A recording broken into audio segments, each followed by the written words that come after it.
that I saw too that's being picked up and coming back is the mayor of Kingstown. I was excited about this because we know Jeremy Renner has gone through so much shit. When he got run over by that snowplow, and everyone thought he was going to die almost, and he's coming back. He's coming back stronger than ever. And apparently they had decided to pick this up way back before he was run over. It was like right after he got run over, actually. But they kept quiet about it because they weren't sure if he would actually be okay to continue forward moving with the series. And they were like, not sure if they should actually bring the series to a season 3. They didn't have their lead actor. But now that he's doing better, Paramount said, okay, it's time to actually put it out there. We're doing a season 3. Jeremy Renner's going to be okay, so we'll be able to make this happen. And I think that's pretty great that they did that, especially, I mean, it's a business thing. They had to wait on it, but I'm happy that he's getting another season because I haven't seen this, but it's great because to go through what he went through and now to come back to know that you're appreciated, the work you've been doing and putting out there is loved and the audience wants more and the studio is willing to give you more, even though you've gone through all this and it was very unpredictable. They're still letting, it's gonna be your first time really being back. It's huge. It's great. And I feel great for him that he's had this opportunity. But the series follows the McCluskey family. They're power brokers in Michigan, which I think is cool. Kingstown, Michigan, home state. Yeah, I'm like, if that was real, but it's not. It's is this supposed to be like a suburb of Detroit? Is kind of what I get based on the visuals. Yeah, that's what it kind of seems like. They're just making something up for this. But the incarcerations aren't the only thing that is thriving in this industry. Apparently, they're tackling themes of racism, corruption, inequality, and the series provides a stark look at their attempt to bring order and justice to a town that has neither. So 3 seasons, pretty great for Jeremy Renner. I'm happy that he's had this opportunity to come back strong like this and still have this show going. It's great for fans and it's great for him. So I think it's great. I mean, I'll probably check this out sometime. Has anybody seen this? Anybody watch this show though on here? Because I haven't seen it. No, Sabrina hasn't seen it. The Flattened Mayor. Oh, boom, boom, boom, boom, boom. Sabrina. Oh, let's see. Okay. That was spicy. Lexi's in a dark mood tonight. Sabrina, are you happy this is happening?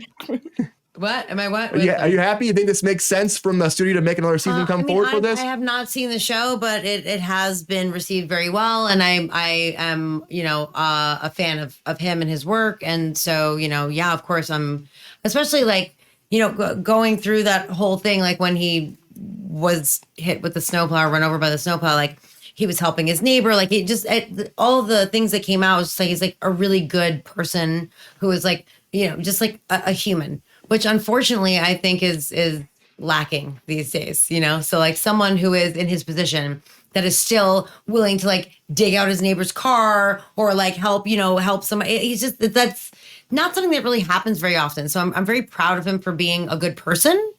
And so of course I want good things to come his way. And like I said, it's been received very well. I'm sure it's a good show. He's a great actor. So yeah, absolutely. I'm glad when he's fully recovered, that he'll have a job.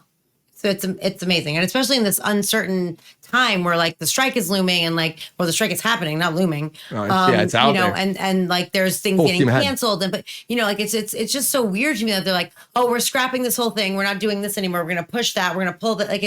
It's so weird to me how they decide what they're actually doing. Why are you dropping things and adding things? I don't understand it, but I'm glad that he is going to be able to go back to work when he's ready. So good for him. I keep wanting to. It's apparently filmed in Canada, so I wonder if that has a bearing on the fact that it was renewed during the writer's strike. Oh, maybe they said they had decided before though. They said they had decided months ago before the strike and all that too, Mike. But they just didn't want to announce it because they were thinking about canceling it too after the fact. And as we saw, there's shows that have happened that's happened to during this whole strike. The Peripheral was one of them. The Peripheral was picked up for another season and they canceled it amidst the strike because they're it's going to take too long. Yeah, and one of our watchers was very upset about that. And apparently there's a poll out there. If you're a fan of the Peripheral, they're going to be the fans are trying to get together to save the Peripheral. There's a petition. So if anyone is a fan of the Peripheral, just Google it and sign the petition. Maybe something will happen. They did it for Manifest, which is a far lesser show. That got saved. But something like this, I don't know about the Peripheral get saved. I hear it's great. I hear it's awesome. But saving things like this sometimes are very hard to do.